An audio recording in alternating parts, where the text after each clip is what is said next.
Bueno, buenas tardes a todos. Este momento es profundamente emotivo porque tengo la oportunidad de compartir con Juani una charla que ojalá sea la continuación de charlas ya lejanas que la distancia y los acontecimientos a veces desdichados de este país interrumpieron.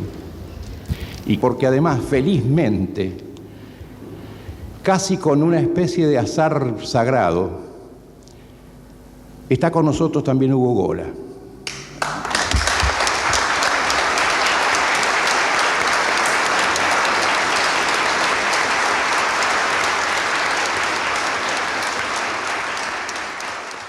¿Quiénes considerás que fueron tus mayores en la literatura argentina cuando comenzabas a hacer tus primeras armas? ¿Y qué relación has mantenido ahora con esos que en algún momento fueron tus mayores en la literatura argentina? Bueno, al principio, digamos, cuando salía de la adolescencia, o sea, la juventud, digamos, la juventud, podríamos decir, en principio, entre los 16 y los 18 años, yo pondría a Lugones, a Borges, a Arlt, ¿no? Es decir, a medida que iba creciendo me iba alejando de Lugones y me iba acercando más a Borges y a Arlt. Pero en un periodo anterior, yo leí mucha poesía argentina. Primero seguí un poco la evolución de la poesía. Primero leí mucha poesía española, clásica española, que aprendíamos en la escuela secundaria.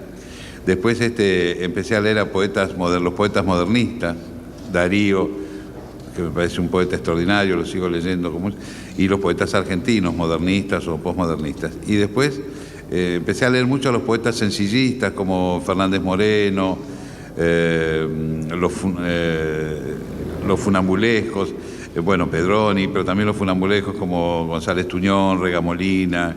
Todos esos poetas yo los leía con mucho placer. Después empecé a leer a Oliverio Girondo, toda esa poesía. Y narradores, los únicos narradores que me marcaron en un principio, narradores argentinos, aparte de algunos autores de novelas policiales que después desaparecieron, porque yo los leía cuando tenía 15 o 16 años, 14 o 15 años a lo mejor, fueron Borges y Arlt.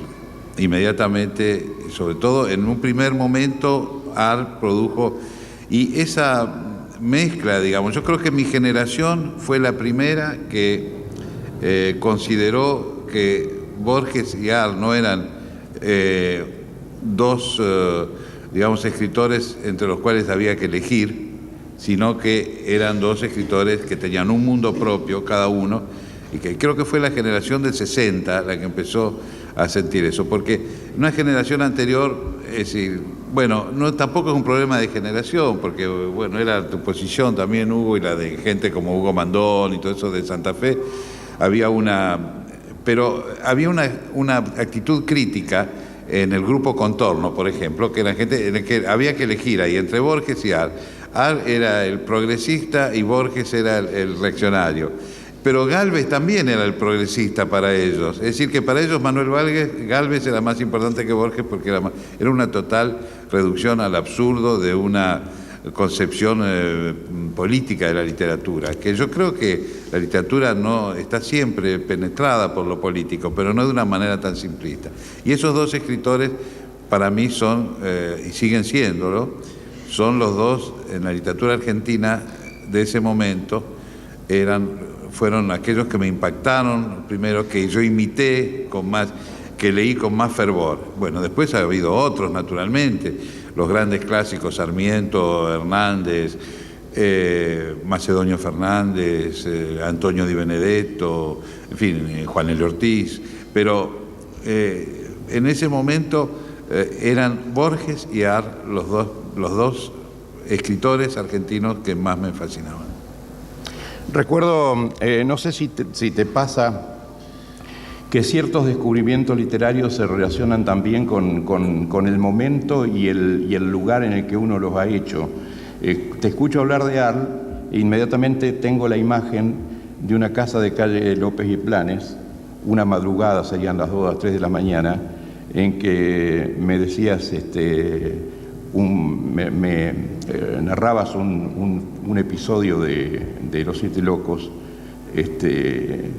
y recuerdo cómo te reías y la admiración que había en esa risa con aquello de ¿te crees que porque leo la Biblia soy un notario? Rajá tu rito, ¿te crees que porque leo la Biblia soy un gil? Porque Erdosán, que la novela empieza, es una especie de búsqueda bueno, todo el mundo, mucha gente la ha leído, pero Erdosán necesita, digamos, recuperar 600 pesos con 30 centavos, recuerdo. Entonces va a hablar a un iluminado que le habla de que va a llegar digamos, la gran transformación, que la ramera y no sé quién más, no recuerdo en este momento, van a salvar el mundo por la redención, etcétera, etcétera, y le hace un discurso bíblico terrible, y Erdosán está esperando que termine para pedirle dinero, porque su única preocupación es el dinero. Entonces el tipo que quiere salvar la humanidad, que de pronto lo escucha y Erdosán le dice, no me puedes prestar 600 pesos. Y el tipo le responde esto, rajá tu rito, ¿te crees que porque leo la Biblia soy un gil? Bueno, eso es una cosa extraordinaria en la literatura argentina, porque esa mezcla, ese choque de dos culturas, bueno, en ese sentido Ar es extraordinario, pero también hay otros fragmentos, como por ejemplo la muerte del rufián melancólico, que es uno de los momentos más extraordinarios de la novela. Bueno, en fin, estamos presentando a Roberto Ar, que es un gran clásico de la literatura argentina, y que todos deben haberlo leído, y los que no lo leyeron tienen que ir a leerlo inmediatamente. Juani, ¿alguna vez sentiste que estos autores, narradores o poetas que te gustaban tanto en tu adolescencia o en tu primera juventud, necesitabas sacártelo de encima o sacarte la mochila cuando tenías que empezar a construir tu propia obra? Totalmente. Esa es una de las paradojas de la creación artística en general. Que aquellos maestros que uno más admira son aquellos de los cuales tienen que alejarse más para poder, en un principio, por supuesto, hay que imitar, se imita naturalmente, e incluso Quiroga recomendaba imitar, cuando se admiraba a un autor, decía, bueno, si no se lo puede sacar de encima, hay que imitarlo, ¿no? En el decálogo del cuentista. Pero hay un momento en que es necesario alejarse, en lo posible, porque no siempre se puede uno alejar, porque tiene siempre, digamos, son como luces que subyugan todo el tiempo, que son como referencias de las cuales uno no puede salir, ¿no? Bueno, y hay un cierto parricidio en todo acto de creación hacia los maestros más admirados. Hay por supuesto una integración de ciertos procedimientos, ¿no? De ciertas cosas, pero hay que transformarlas, no se pueden usar de la misma manera que como aparecen en ellos. Entonces es como un alejamiento. Hay escritores que yo nunca leo cuando estoy escribiendo, porque ahora, bueno, porque ya en otra época que no se me pegaba el estilo, entonces no podía los imitaba forzosamente, y entonces lo que había que limpiar eran justamente esa imitación, que ya era casi inconsciente, porque la admiración es tan grande que cuando uno lee a un escritor que le gusta mucho, no sé si probablemente a todo el mundo nos pase lo mismo, tenemos la impresión de que esa es la única manera de escribir que hay. Cuando uno escribe, uno lee a Ar, su mundo es tan evidente, o a Faulkner, o a Borges, o a quien sea, el mundo es tan evidente que nos presenta, tan fuerte, tan intenso, que nos parece imposible que se pueda escribir de otra manera y escribir sobre otra cosa. Después se pasa a otro autor que es completamente diferente, y ahí tenemos la misma impresión. De modo que no hay que leer esos autores. Yo en todo caso, yo no doy consejos a nadie, y simulo recibirlos, pero no los sigo. Yo trato de no leer esos autores que admiro demasiado cuando estoy escribiendo. Vos recién hacías referencia, hablando de Borges y de Art, a una cuestión generacional y mencionabas a la generación del 60. Bueno, acá también está Hugo. ¿Sentís que fue importante en vos y para tu obra literaria formar parte de una generación y de un grupo que quizás en Santa Fe produjo mucho en diversas artes? No, pero esas son cosas que se saben retrospectivamente. Nadie dice, bueno, yo pertenezco a la generación del 60. Sí, algunos lo dicen. Y además acá en Santa Fe, en nuestro grupo, había gente de varias generaciones, ¿no? Bueno, Yo soy de la generación del 60 y Hugo de la generación del 59.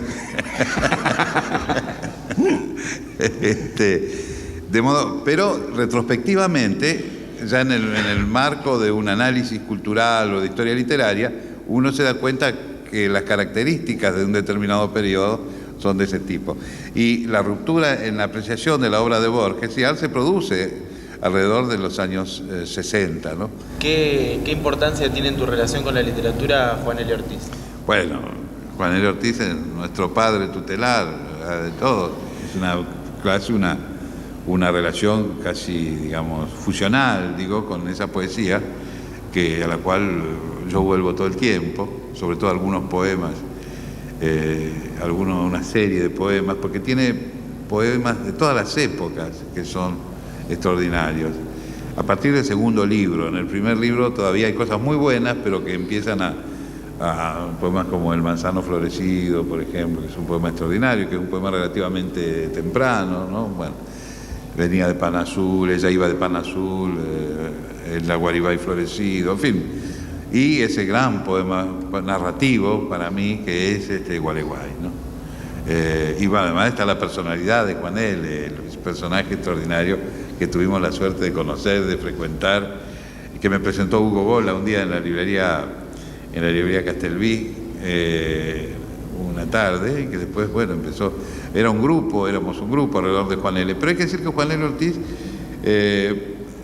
que, digamos, no figuraba en los medios literarios, ahora es cosa frecuente de decir que aparece incluso en los grandes diarios, que Juan L. Ortiz era el gran poeta argentino del siglo XX, pero en esa época no era tan así, ni mucho menos. Pero lo que sí es importante saber es que todo poeta joven de cualquier lugar del país hacía siempre el viaje a Paraná, era un viaje iniciático que todos los poetas hacían, que venían a ver a Juan L. Ortiz a Paraná, ¿no? De modo que todos poetas de algún valor, ¿no?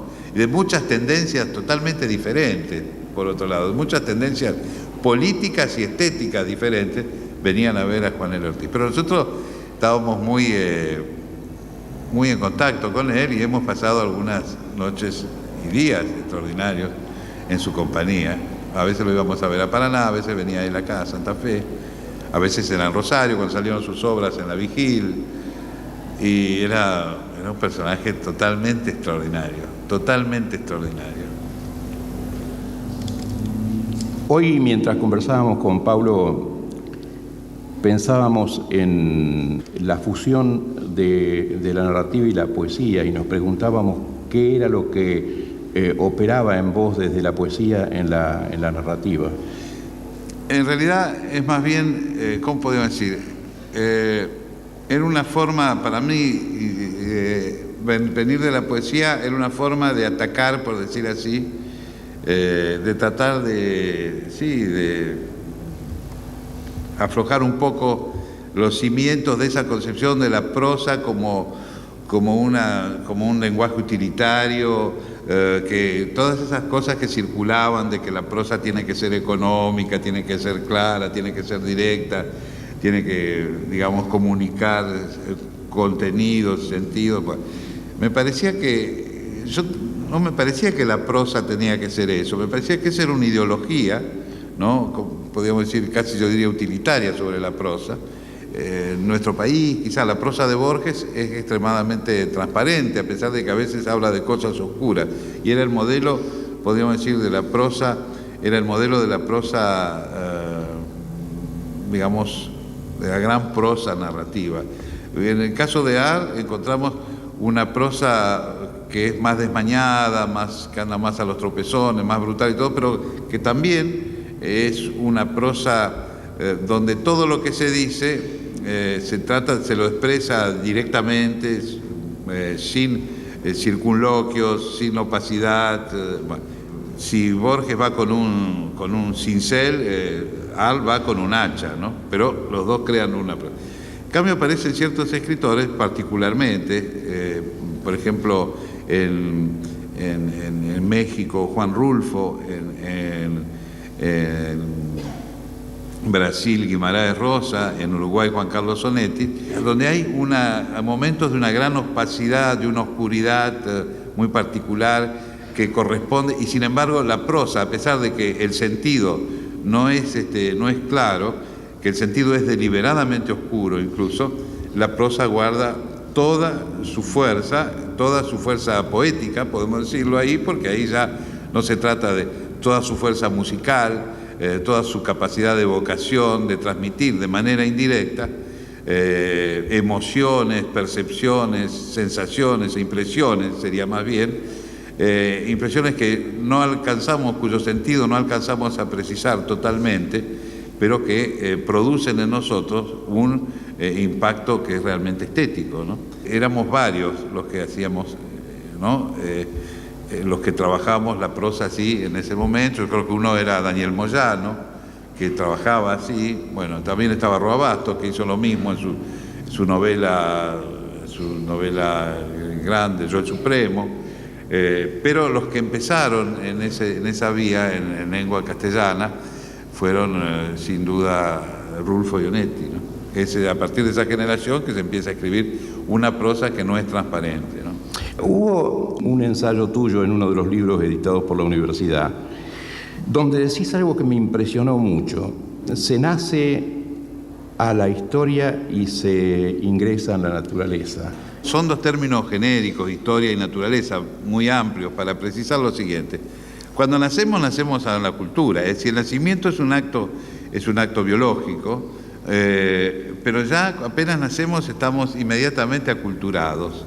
Y cuando aprendemos un idioma, ese idioma está ya impregnado de cultura, de una cultura particular, aquella en la cual nacemos y nos empezamos a desarrollar. Y todo ese lenguaje, y en la infancia tenemos, a pesar de que estamos todavía impregnados de la extrañeza de todo ser biológico que llega al mundo, al mismo tiempo nos dan toda una serie de nociones, digamos, que nos van ubicando en un mundo más o menos, y por suerte es así, porque si no, en un mundo, digamos, que es perfectamente conocido, con referencias totalmente, digamos, con referencias racionales, con nombres para las cosas, nombres precisos para las cosas, etcétera, etcétera.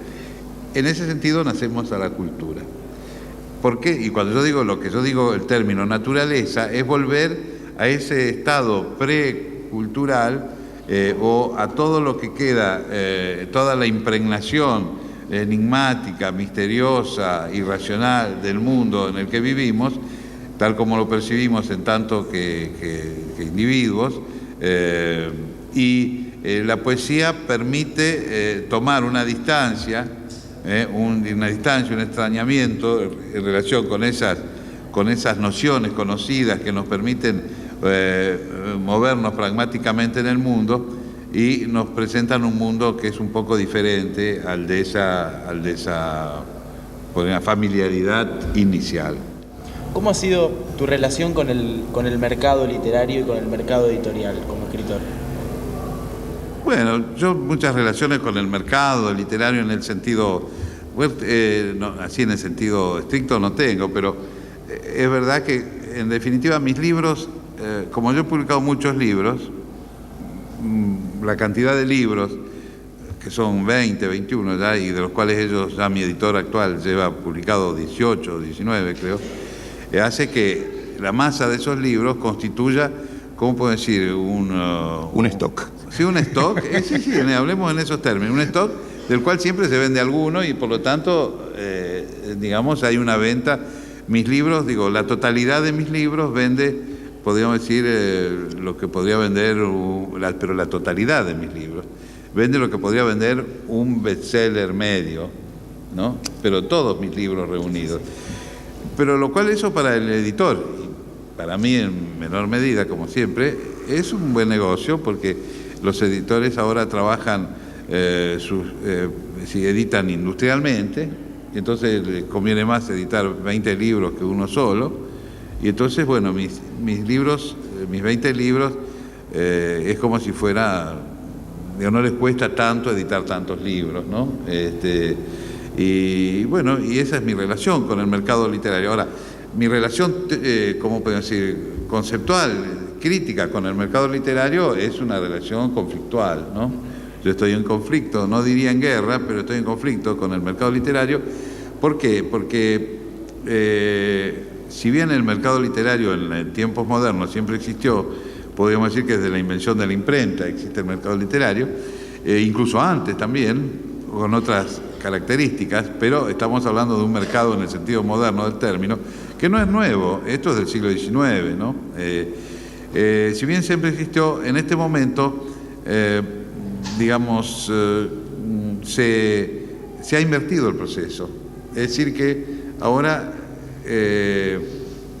son los editores los que fijan las normas por ejemplo, en Estados Unidos ya no hay libro que tenga menos de 600 páginas. ¿Por qué? Porque tiene que venderse a tal precio, la persona que lo va a comprar le va a poner tanto tiempo para leerlo, tiene que venderse en determinados puntos de venta donde el libro tiene que ocupar un determinado espacio, etcétera, etcétera. Después sobre lo que se escribe y después eso se resuelve al final, ¿no? Y entonces eso evidentemente recuerda la famosa frase de Marx, que somos el producto del producto, ¿no? Eso es la alienación pura, porque ya los escritores empiezan a escribir en esa extensión, y bueno, y es eso lo que domina el mercado literario. Por supuesto que hay también, por suerte, otras opciones en todo, incluso en los Estados Unidos, pero lo que domina el mercado literario es ese tipo de producto prefabricado. Entonces llega a estas cosas absurdas, por ejemplo, novelas policiales que tienen 600 páginas. Yo he leído una o dos, y ya al final de la novela ya ni saben quién. Al final hay una que se llama El Poeta, en el cual, que es todo entre la CIA, el FBI y todo. Al final el asesino ya no saben quién poner, porque todas las variantes, entonces es el propio director del FBI, cualquier cosa, pero hay que llegar a las 600 páginas. Entonces uno ya no recuerda la página 300, cómo empezó la novela, de qué está tratando. Es terrible. Bueno, pero eso exige, hay un tipo de lector especial que va olvidándose a medida que va leyendo lo que escribe, lo que lee. Agatha Christie también era comerciante, pero por lo menos resolvía las cosas en 180 páginas, ¿no? Y uno se acuerda de todo. Bueno, a lo mejor ahora mi memoria no funciona tanto como antes. Televisión escrita, digamos. Vos vas haciendo zapping en el mismo libro. Sí, claro, yo lo hago eso. En ese tipo de novelas me salteo páginas, varias páginas. Donde no hay crímenes ni sexo, no leo. Joyce dijo que un escritor, las armas de un escritor eran el silencio, el exilio y la astucia.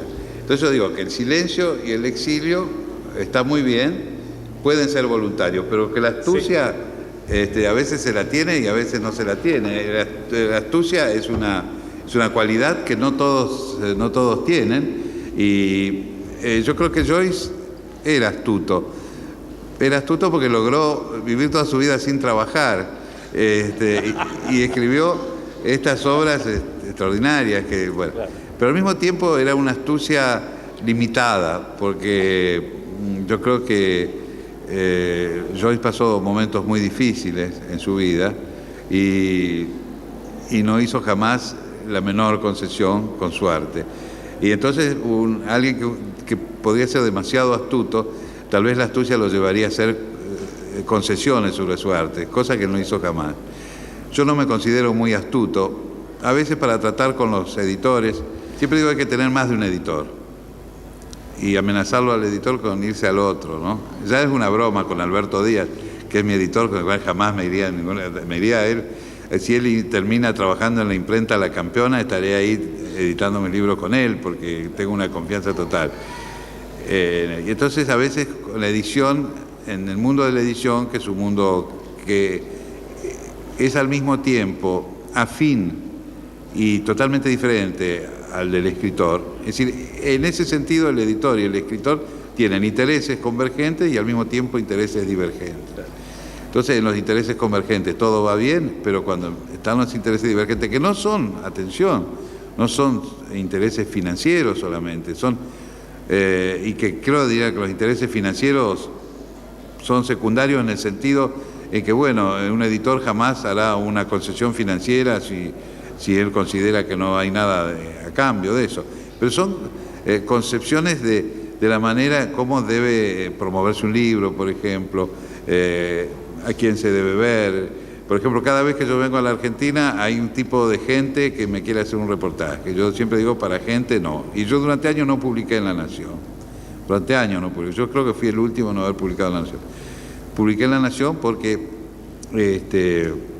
la dirección de La Nación había cambiado, ¿no? La gente que había estado durante la dictadura ya no estaba. Y pude expresar las razones por las cuales yo no publicaba en La Nación. Pero a veces ciertos editores lo mandan a la gente, a los autores, a hacer cosas que realmente a mí me parece que un escritor no tiene que hacer. Ni un escritor ni un artista no tiene que hacer. Que el autor no puede sustituir al editor en la promoción y en la venta del libro, ¿no? Yo, por ejemplo, jamás le mandé un libro firmado a un crítico. Nunca. Si ustedes quieren hacer servicio, como llaman, servicio de prensa, háganlo ustedes. Pero yo no le firmo un libro a nadie que yo no. Sí, yo firmo libros a la salida de estos actos, así, pero jamás para jamás mandé un libro a un diario, jamás. Bueno, y hay ciertos lugares a los cuales yo no voy, ciertos debates que no los tengo, bueno, y entonces eso a veces requiere, si no cierta astucia, podríamos decir cierta diplomacia, ¿no? Porque pero yo he hecho mía es la frase de Nietzsche y la he transformado. Yo siempre digo, si sales con tu editor no olvides el látigo. ¿A vos te interesaba plantearle algo sobre el género de ensayo? Sí, me parece que hay una cuestión muy interesante que vos la destacás en autores como Adorno y Benjamin, de escribir sobre literatura, pero también haciendo un poco literatura. Claro, bueno, pero justamente lo que yo me pasaba con mis ensayos era que yo consideraba que no tenían el nivel de ensayos literarios, que eran notas que yo escribía un poco. Eso fue lo que me mantuvo, que me disuadió de publicarlos durante tantos años, porque yo no sabía, pensaba que no había ahí una unidad estilística, un trabajo estilístico suficientemente importante como podían ser los ensayos de Borges, que son admirables, que son verdaderas obras literarias. Bueno, y me parecía que eran cosas más bien notas personales. Después me di cuenta que, en definitiva, los podía publicar porque en realidad las notas de lectura era más bien una especie de biografía,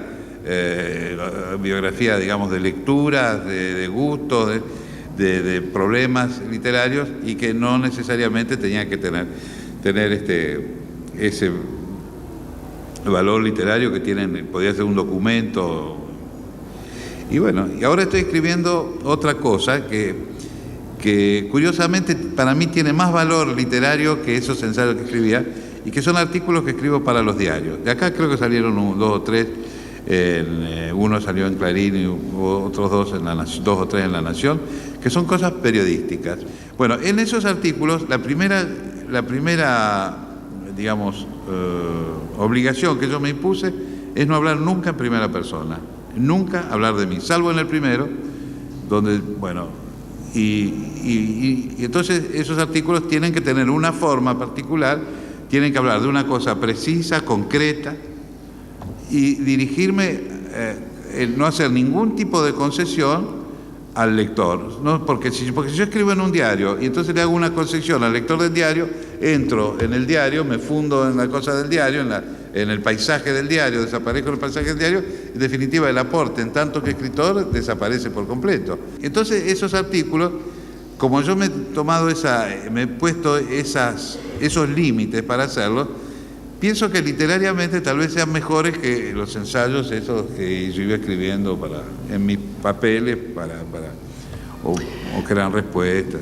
Recuerdo décadas como las del 40, del 50, del 60, donde Europa producía nombres que producían un fuerte oleaje, y que ese oleaje llegaba fuertemente a la Argentina y provocaban discusiones ideológicas, estéticas.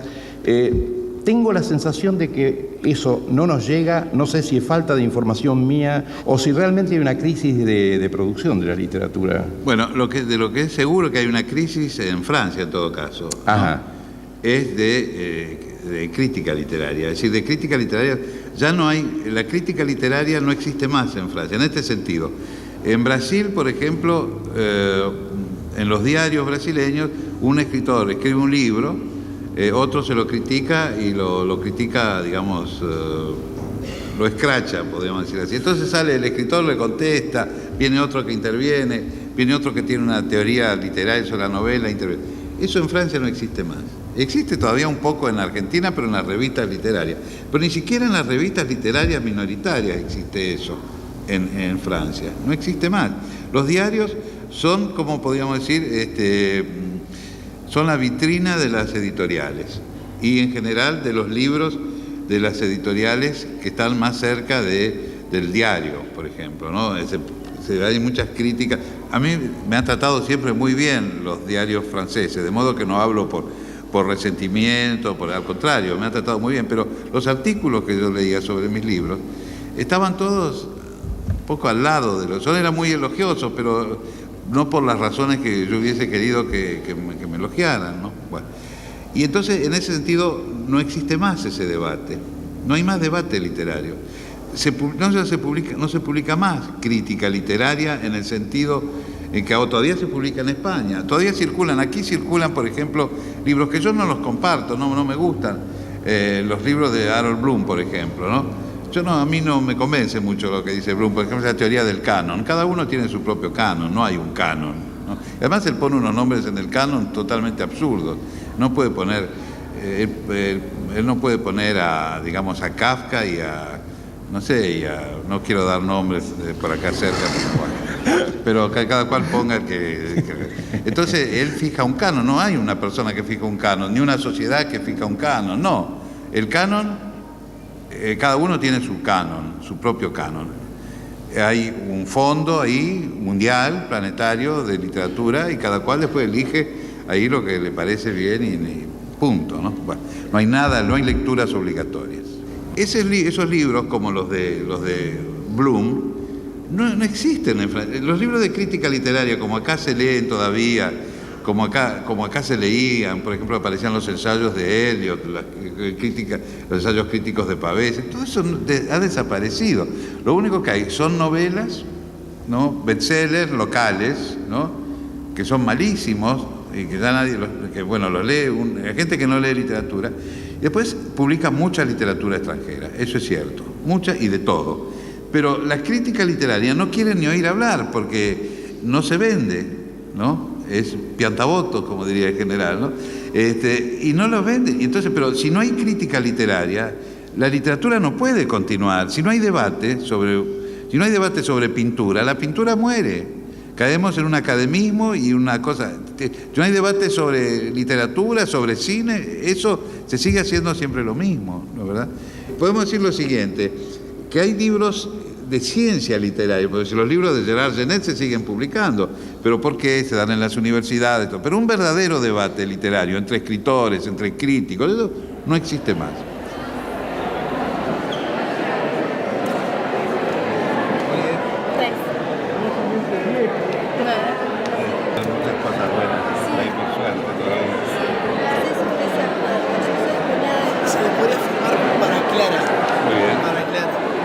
Clara se llama mi hija. Sí, no es mi novia. Sí. Creo que no sea mi hija. No. Mucha curiosidad porque no figuraba en ninguna reseña. Claro, Sí. porque tuvo como 30 años sin editar. ¿Ya había nacido en el año 80 usted? No, sí, por eso no quería dejar pasar. ¿Cómo? Sí, cómo no. ¿Qué hace? Hola, este es uno de los responsables. Claro,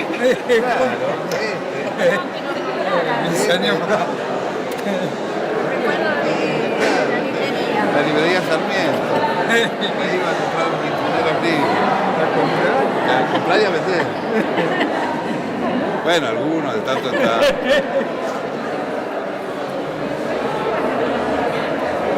No, y esto es lo que ven el mundo a través de un objetivo. La realidad desnuda es mejor. Se fue mi sobrino.